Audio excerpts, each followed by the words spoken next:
We are so glad to bring back yet another exciting mentor chat with someone I'm really excited to have here, Preethi Guruswamy. For fellow engineers like me, we know Preethi is somebody we look up to, a woman in technology in the country who has inspired many.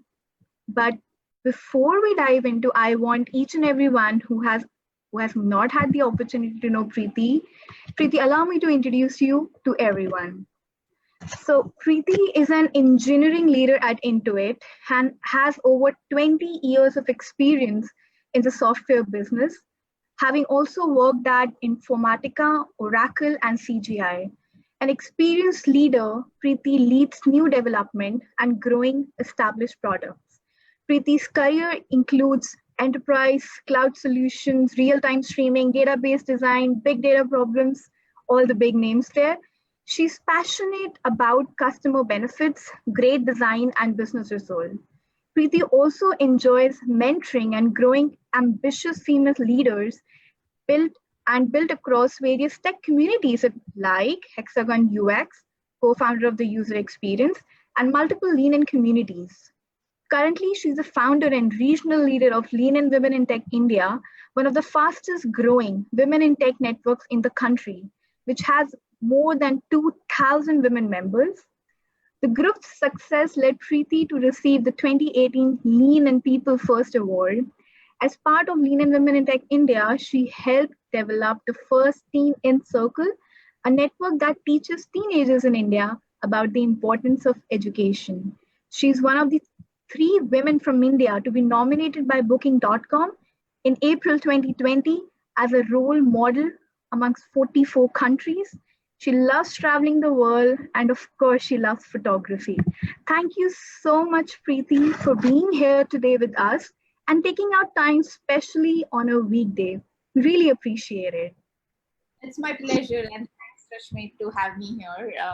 Thanks, first of all, to reach me out, and thanks for making this time up. I'm so excited, as much as you are excited to have this mentor chat. Absolutely. So, without any further delay, just to introduce about the topic, we'll be discussing about the technology impacts on productivity. And we think it's really prevalent in today's situation.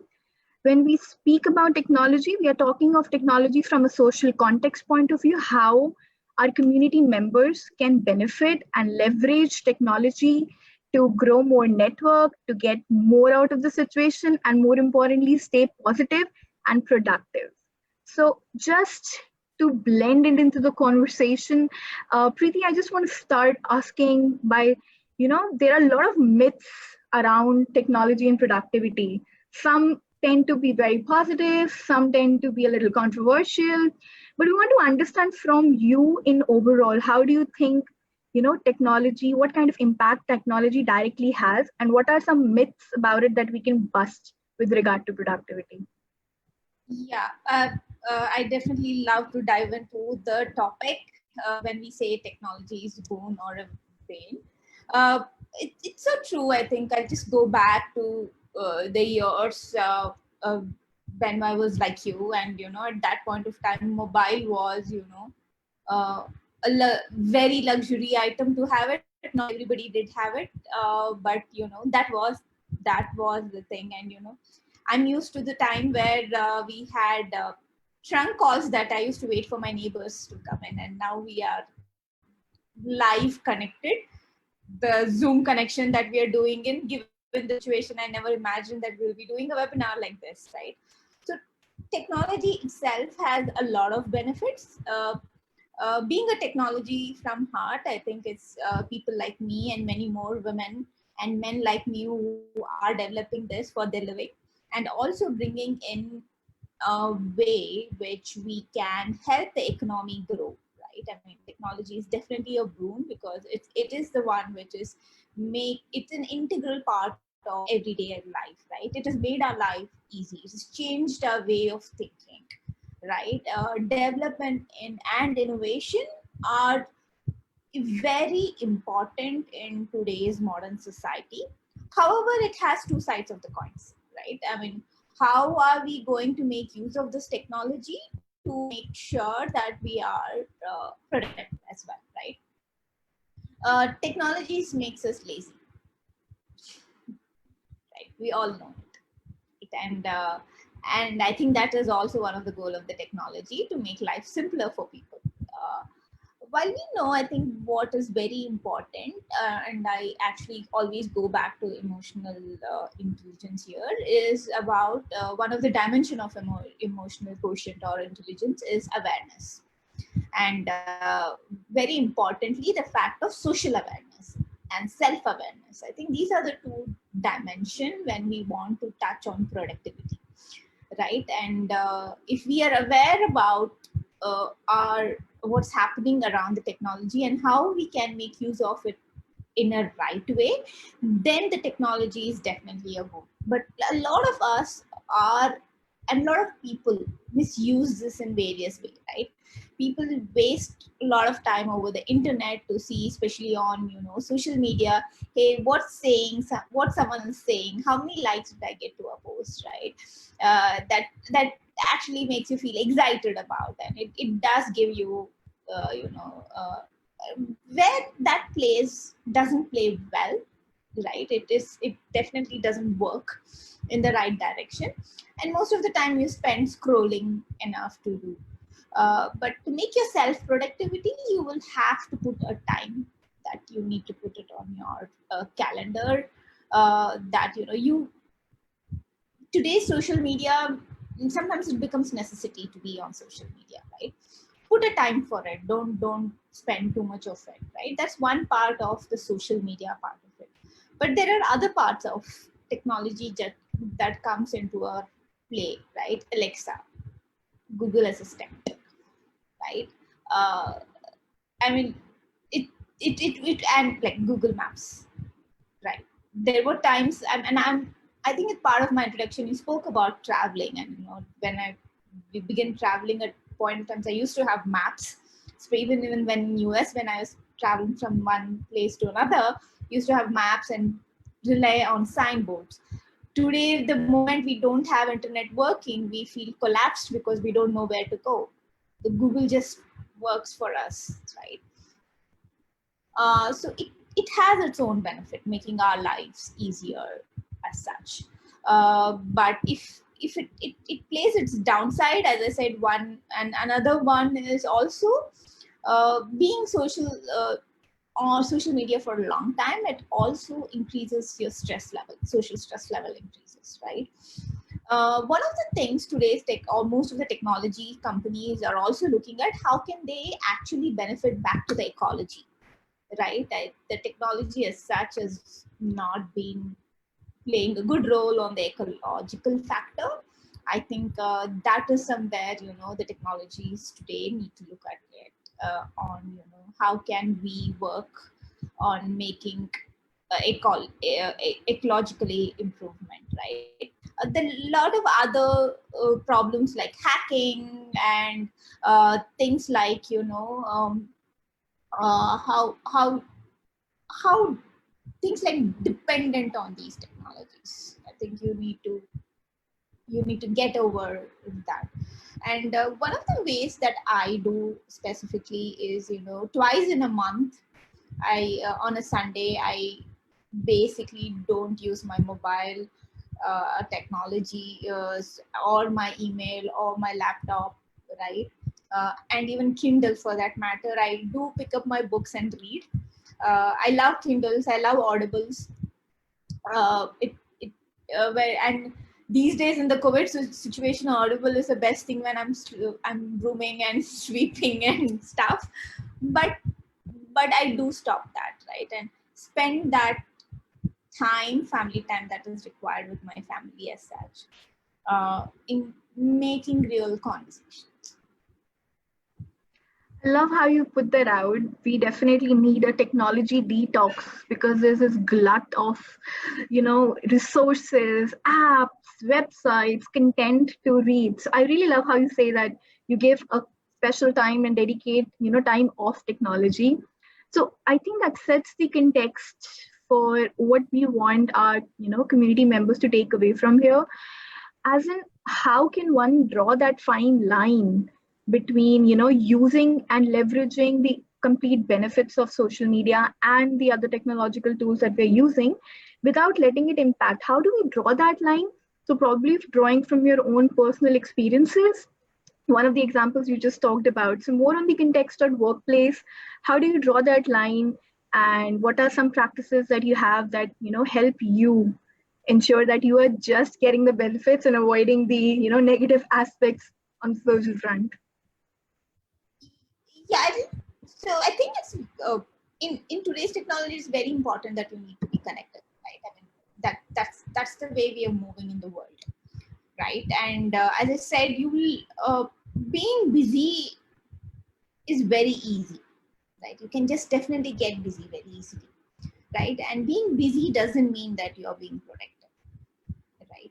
And one of the important thing, and this is the irony of being productive. If you have to be productive, then you have to be unconsciously unproductive, right? So how do you say you're unconsciously unproductive, right? I mean, that's where is your most important factor would come into picture, right? uh, you need to stop running.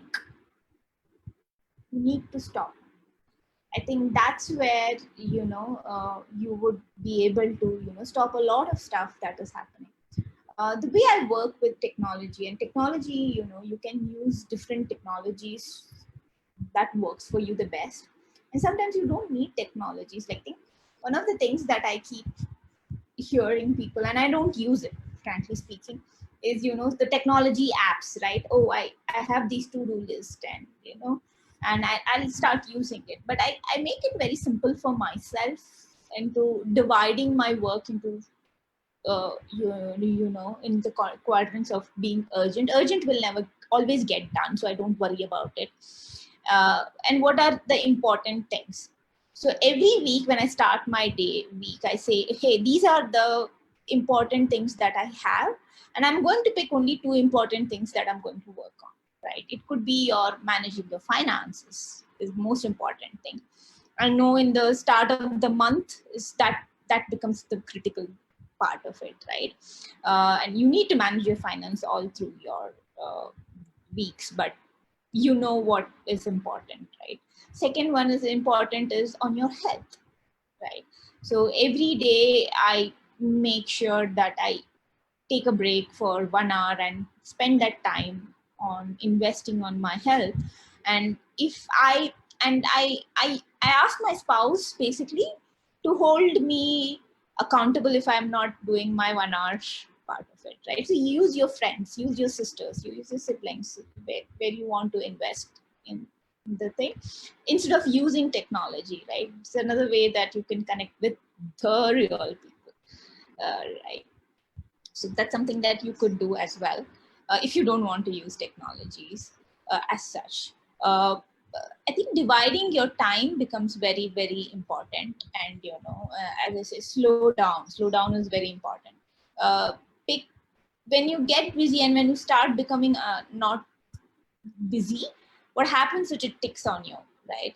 So every time, and I can't do it every week, and that's why I pick 2 days in a month on a weekend where I can do that.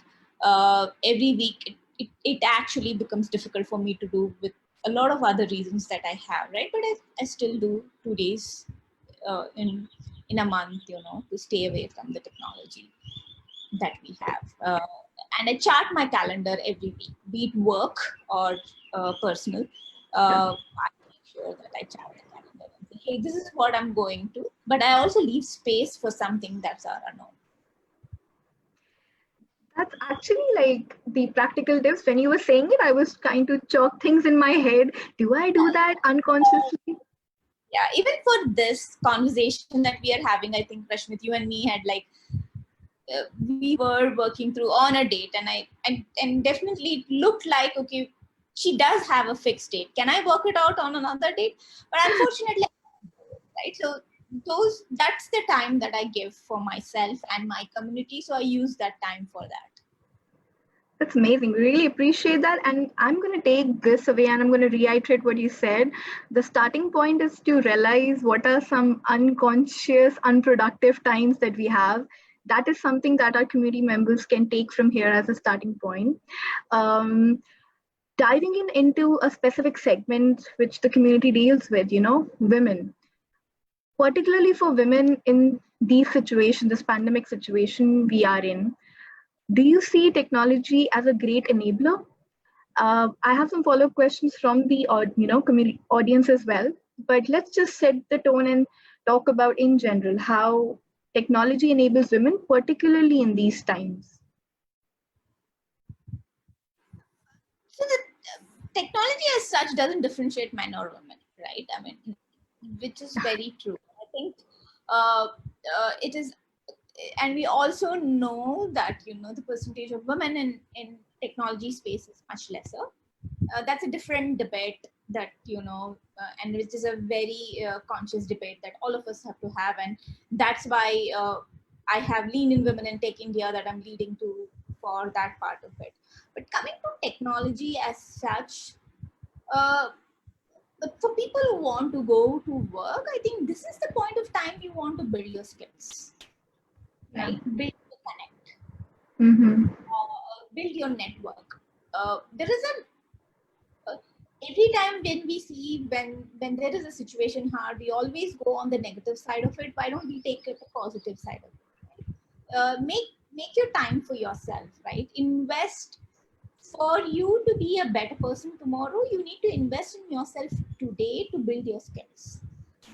So I think that investment and make use of these technologies to build your skills. For somebody who's a woman in tech, I would say that take up courses like which is there and Udemy, right? Take up courses in Coursera, right? Again, these are the technologies that you can benefit for you to enable you to your better future. uh, that's what you could do. And people like who are entrepreneurs or having small business, right, make use of this time, like use Facebook, use these webinars to connect to different women, and also have mentoring sessions with them, right? uh, Make use of those as technology as such, right? So that way you would definitely benefit technology being enabler. And I think this is the best time that you can make use of all of these as such. I like how you put that because this is a really important query. We have some people asking, extensions of these questions. Since you talked about upskilling here, people have questions saying that yes, what is the path? How do you keep on pace of becoming a technologist? If somebody wants to become like Preethi in the future, how do they leverage this opportunity? Specifically diving into more upskilling part, some specific, courses or skills that they could work on in the future, especially from women who want to grow up and be a technologist. uh, Two part of being a technologist, right? One is a woman who wants to code. That's one part of technologies. And another part is women in other functions who support the technologies, right? It is like program management, Yeah. uh, and who are also a technologist, product managers, and folks like that, right? So first of all, identify what you want. Who are you? Are you a woman? Are you a woman who want to support these functions like program management, product management? And we have different communities. Make use of communities like Lean and Women in Tech India, or Lean in India, and things like that, where we actually uh, provide platforms for learn, and we share our learnings as well, right? For women, now I'll move on to each of these dimensions, like for specifically on women who want to code. I mean, Yeah. and this is something that I always tell every woman who is a returner, or who is in the space, who's working right now, right? You need to upskill yourself, right? Always maintain a GitHub, like, Mm. right? Practice coding every day. Spend All you need to spend is uh, 1 hour on coding. I mean, plan your way. like one day in a week you will work on designs, and the rest of the days you will practice coding, use GitHub. There are various lead codes. There is various other website that can support you to build your upskill yourself, right? Take up certifications in Udemy and Coursera, right? There are certification on cloud, Azure, and various other certification on AWS. Make use of it. Uh, right, YouTube has various conference talks. Listen to them, right? So those plays a very critical stuff. There's a flight going, so I might mute till that goes away. That's okay, no hustle. Yes, so thank you for saying that. And I think that answers the questions put forward by Uma, Pooja, and partially Kritika. That really helps us. I We do have some questions before diving much into women in technology. That's something that I want to keep it till the end. There are some contexts that, from an organization standpoint, that now that productivity metrics are changing throughout and our working styles are changing, it's going to be blended work from home, some of us going to office and some of us not going at all.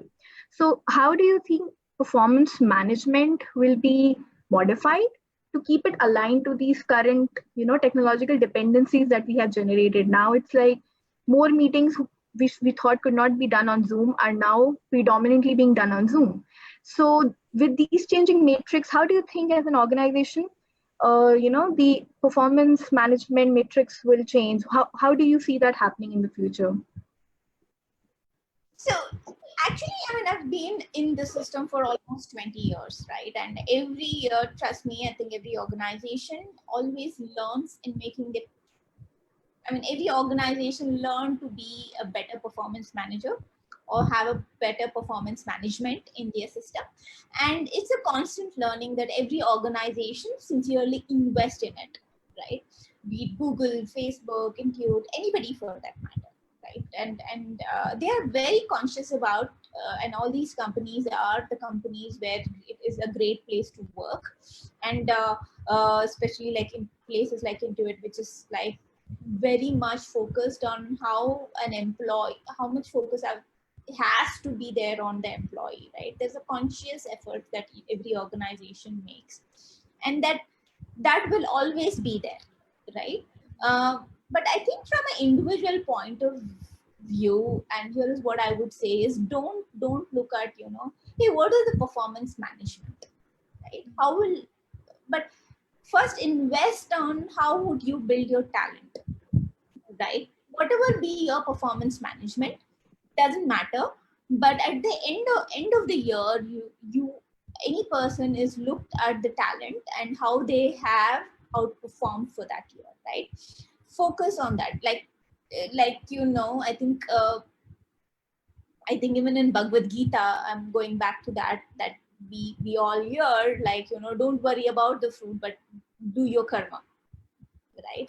So I think that's something I'm going to stick to that, and I always stick to that, and I've always seen a lot of benefit, not only for me and my team, that always comes in, right? Do your duty first. I mean, don't worry about the results, right? If you've done and given 100% of your part to it, you will performance management or any of the system,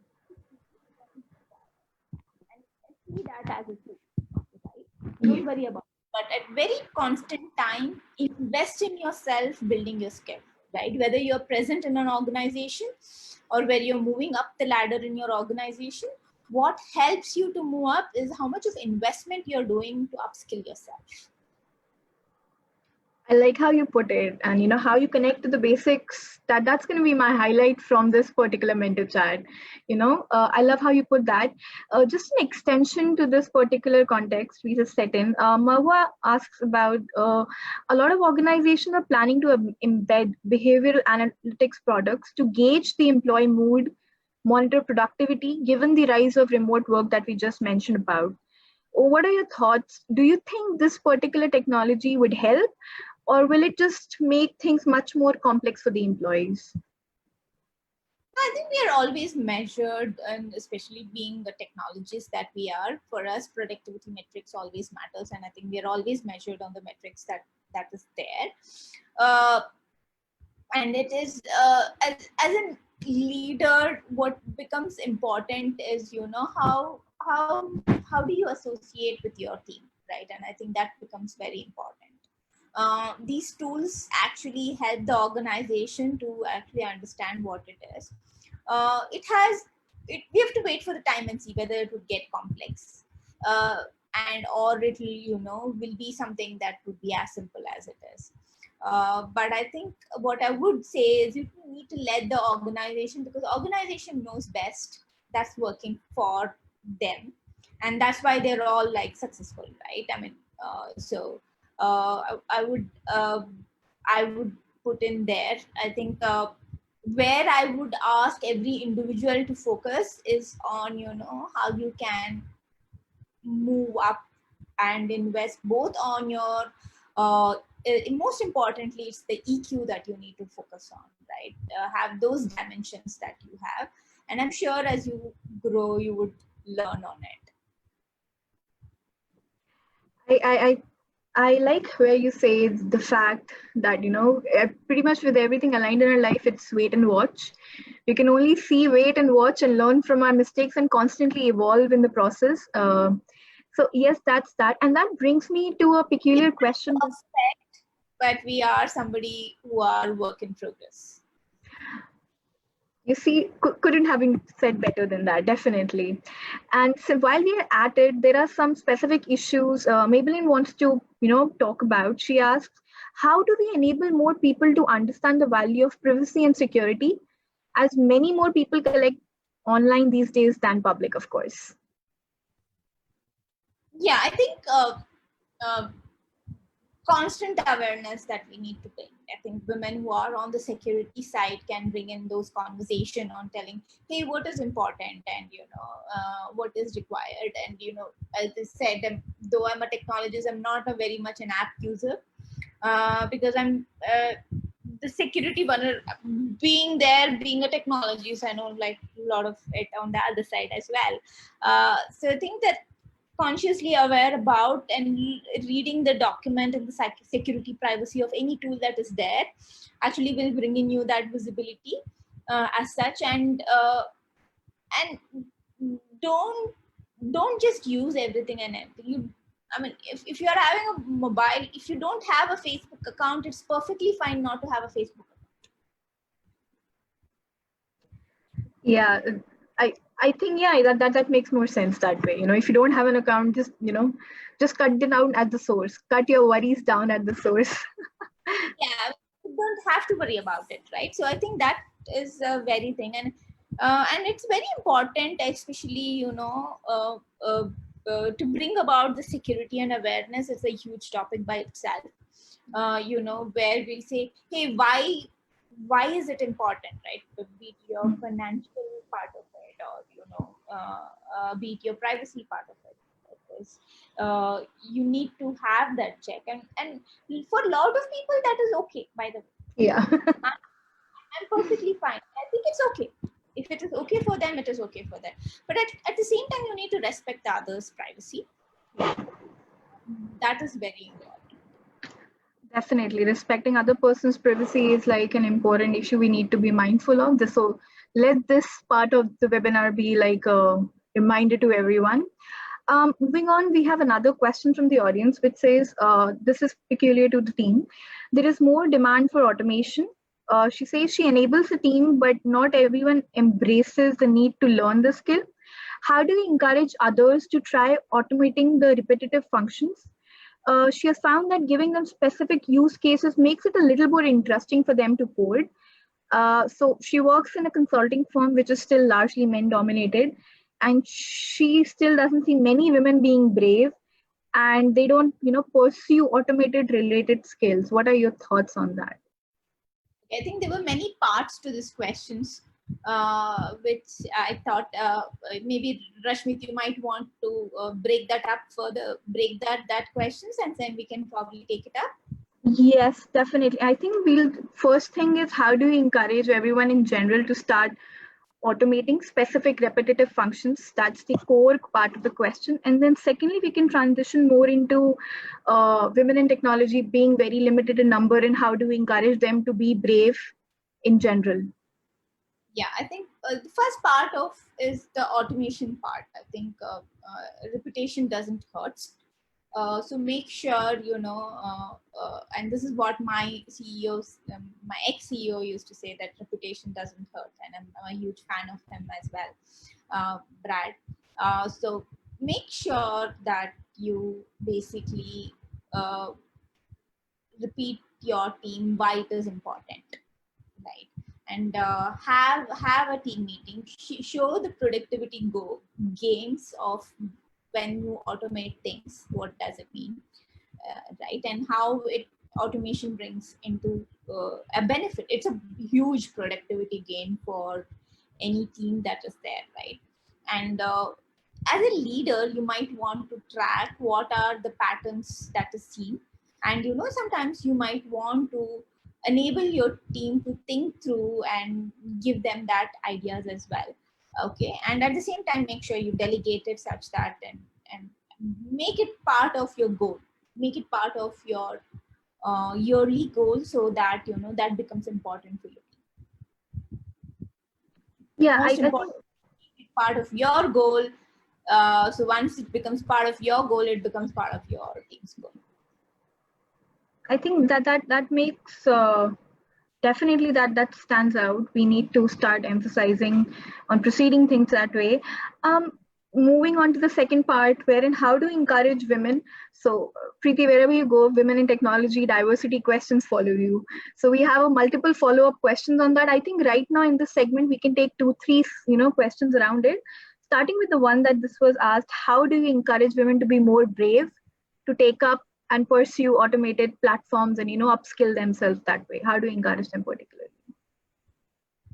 This is a constant challenge that all of us have. The reason that we don't invest in ourselves, because we become busy, right?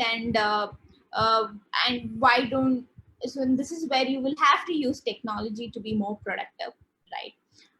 There is I use a diary called Passion Planner that was given by Debu Harris for me, and it kind of helped me. It basically helps you to put your personal goal, professional goal, and your health goals. You can actually divide those goals and what you want to put it for that week. I mean, I think one is your the whole year's goal, and one is your weekly goal, right? And all of this, and it needs to get tied up with ultimately what you want to become, which is your value, right? And I think that's when you start doing it.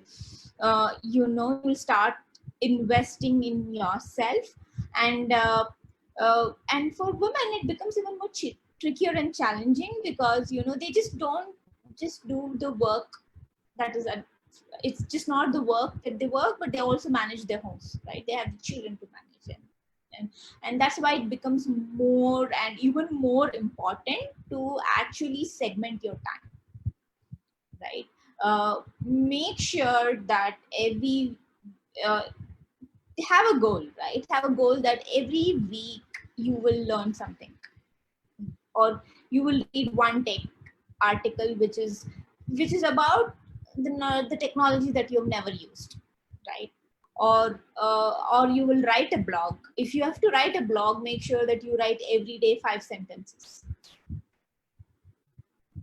right? And you will have to have different ways to move and invest in yourself.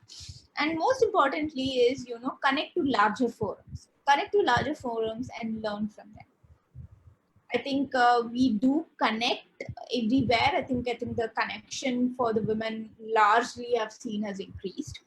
But I think now it is not about the connection that we'll have to work on maintaining these connections. I think right now a lot of networking in women fails because the maintenance of the connection is not there. Maintaining the connection is very important. How frequently you connect to your people, and learn. I mean, I think the key, I think from the beginning of this conversation, I've always said the key is to invest in yourself. Make time to invest in yourself. Definitely. I think I'll reiterate the two most important takeaways from what you just mentioned. Firstly, segmentation of the tasks, prioritization, and everything that follows along with it. And secondly, the maintenance of the relationships that we are building. And I think it's very relevant in today's time. We're all networking online with people that we didn't even, think about initially having a conversation with. And now that is happening, we need to maintain that relationship. I'm really glad you brought that up. Since we're dwelling into some context about women in tech, Kritika has a question. It is not exactly related to productivity, but very relevant to talk about. She says, when it comes to women in tech in India and the world in general, what are some changes that you see that are happening? Some global trends, possibly on the positive side, how we can see that things are going on. And what are some areas that you still think need work?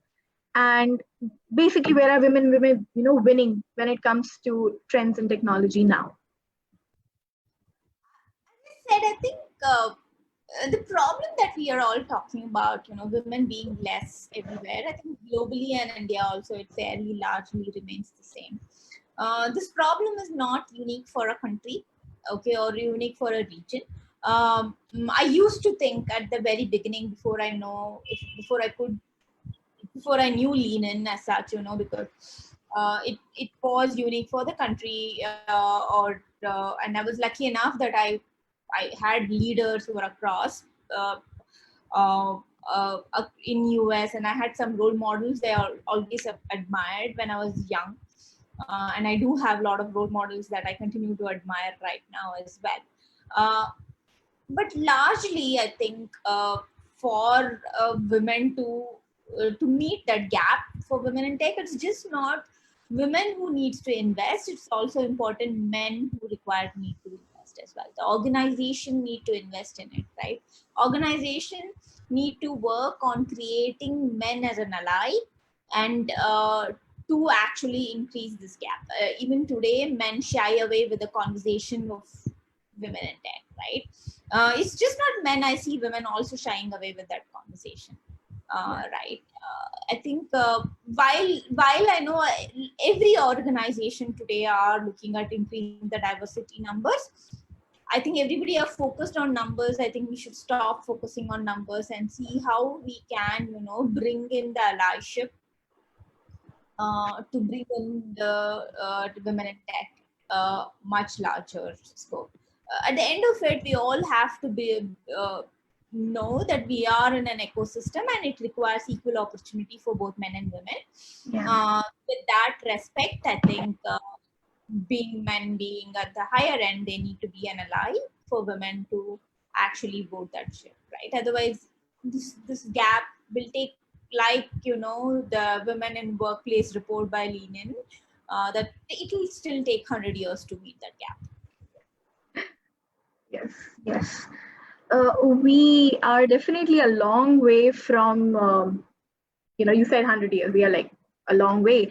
But yes, this is where organizations like ours, organizations like Lean Women in Tech India, Lean in general, organization like Star and Me come into play.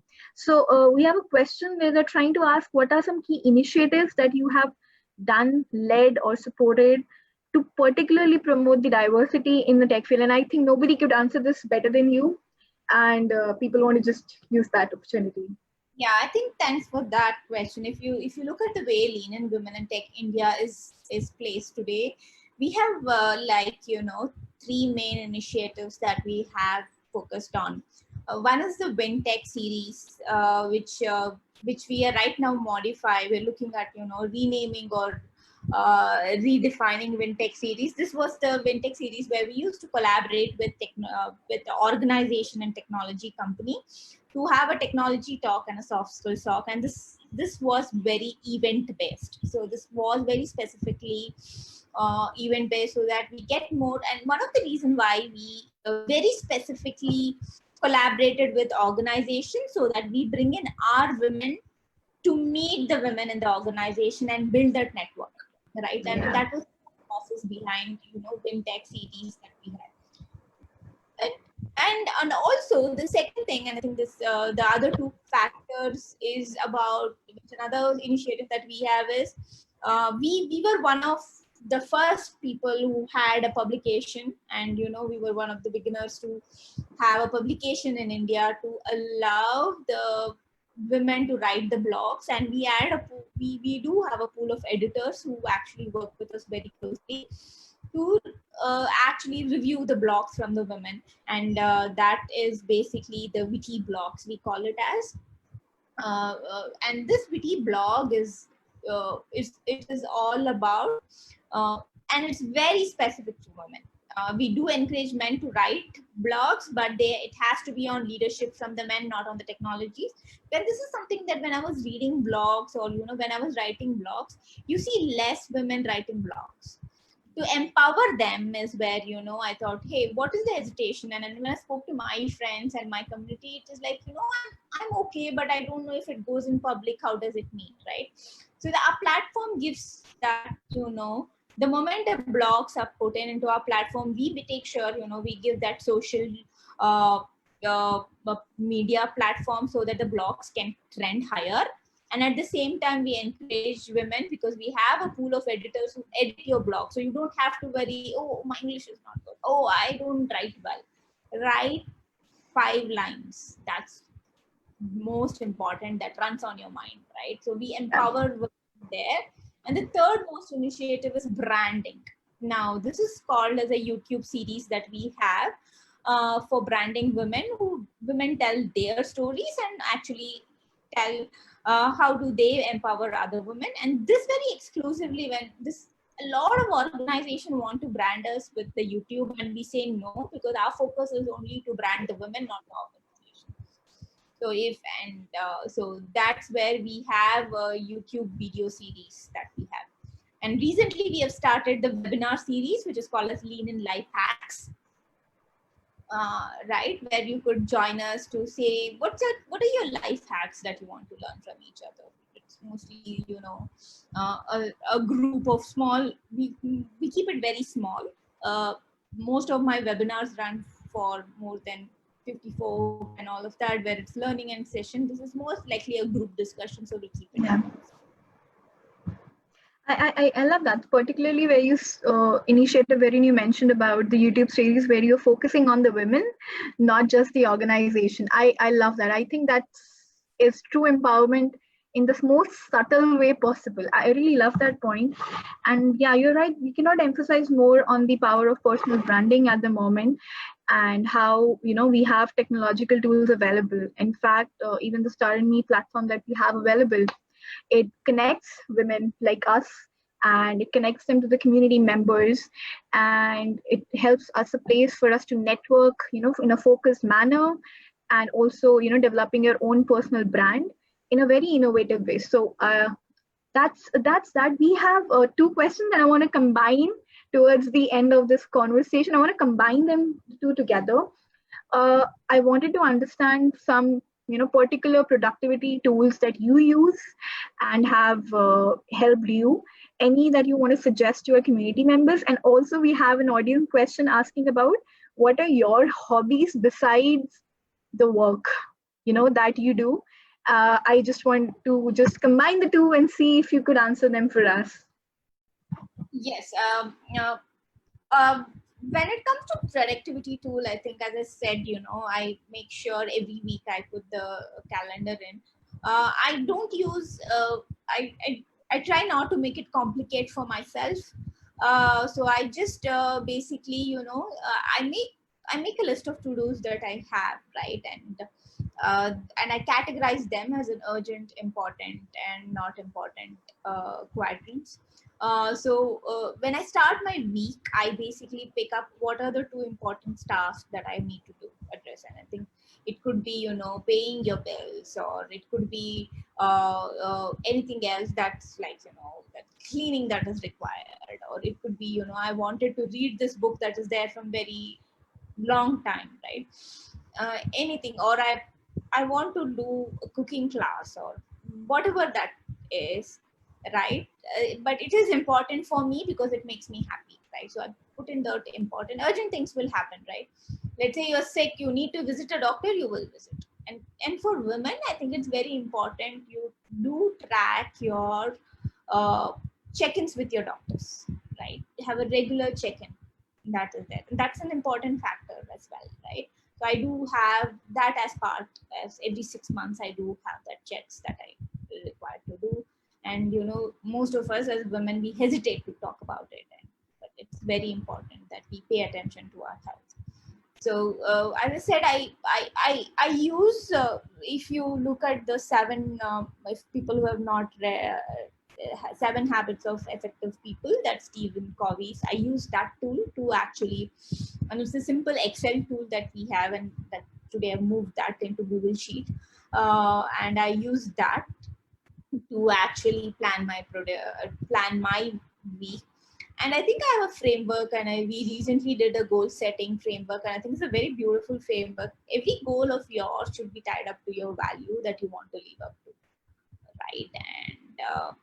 And at the end of the year, how do I want, and what is the value that I want to look like, is where I tie up for. So that's the tool that I use. I'm a no app person, so no apps. But there are a lot of apps. I know people are finding it very good. You can actually use that. Another one was the Passion Planner. That's a very good tool. I think they have free PDFs as well. You can use that. It is a very interesting tool that is there. So make use of that as well. Interesting. Thank you so much for answering that.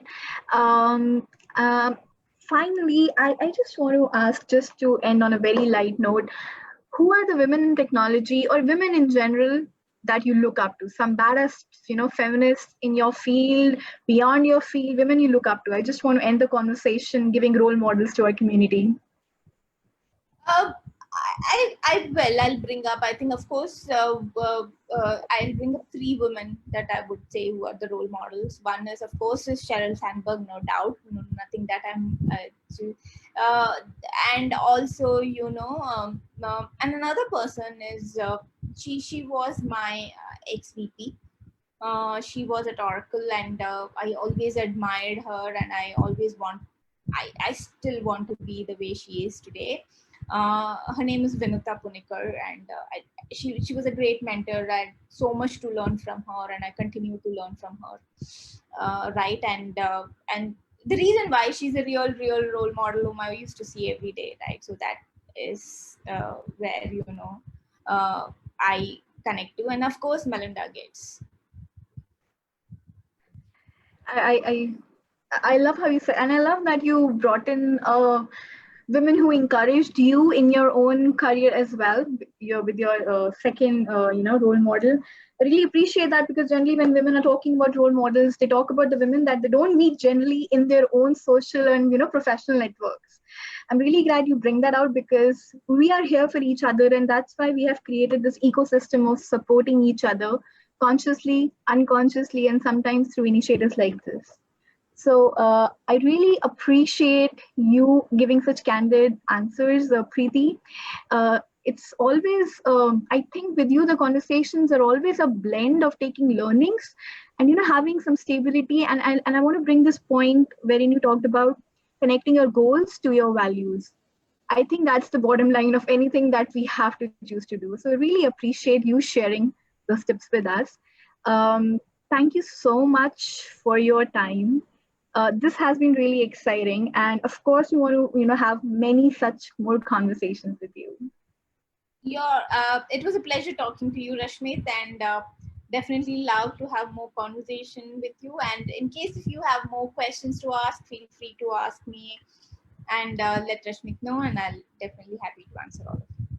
Perfect. We took up most of the questions that we had right now, but then again, we have a lot of viewing that comes afterward.